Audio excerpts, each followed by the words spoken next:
ইসলামী bank news top 10। ইসকনের কর্মকাণ্ডের আড়ালে ভারত ও আওয়ামী লীগ জড়িত, খুনি শেখ হাসিনাকে প্রশ্রয় দিচ্ছে নয়াদিল্লি, অভিযোগ হেফাজত নেতাদের। চট্টগ্রামে আইনজীবী সাইফুল ইসলাম আলিফের হত্যার বিচার হবে, গুজবে কান্না দিয়ে সম্প্রীতি বজায় রাখার আহ্বান দুই উপদেষ্টার। বাংলাদেশকে মৌলবাদের তকমা দিতে সীমান্তের ওপার থেকে ষড়যন্ত্র চলছে বলেছেন বিএনপি মহাসচিব মির্জা ফখরুল ইসলাম আলমগীর। আইন উপদেষ্টা ডক্টর আসিফ নজরুল বলেছেন, ভারতের দ্বিচারিতা নিন্দনীয় ও আপত্তিকর। এক ফেসবুক পোস্টে একথা বলেন তিনি।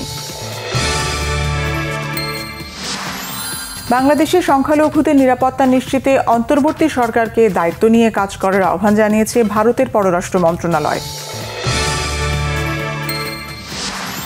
মুসলমানদের ঐক্য প্রতিষ্ঠার ক্ষেত্রে সবচেয়ে বড় অবলম্বন হতে পারে পবিত্র আল কুরআন। জাতীয় মসজিদ বাইতুল মোকাররমে 23তম আন্তর্জাতিক কিরাত সম্মেলনে বলেছেন বক্তারা।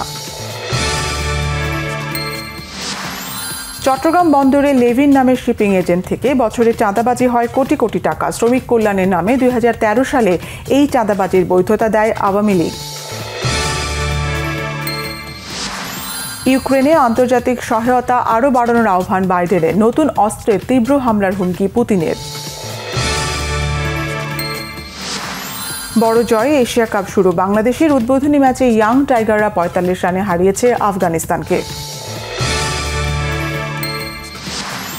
প্রিমিয়ার লিগ ফুটবলে বর্তমান চ্যাম্পিয়ন বসুন্ধরা কিংস 7-0 গোলে উড়িয়ে দিয়েছে চট্টগ্রাম আবাহনীকে।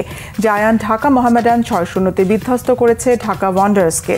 পুলিশের বিপক্ষে ব্রাদার্স ইউনিয়নের জয় 2-1 গোলে।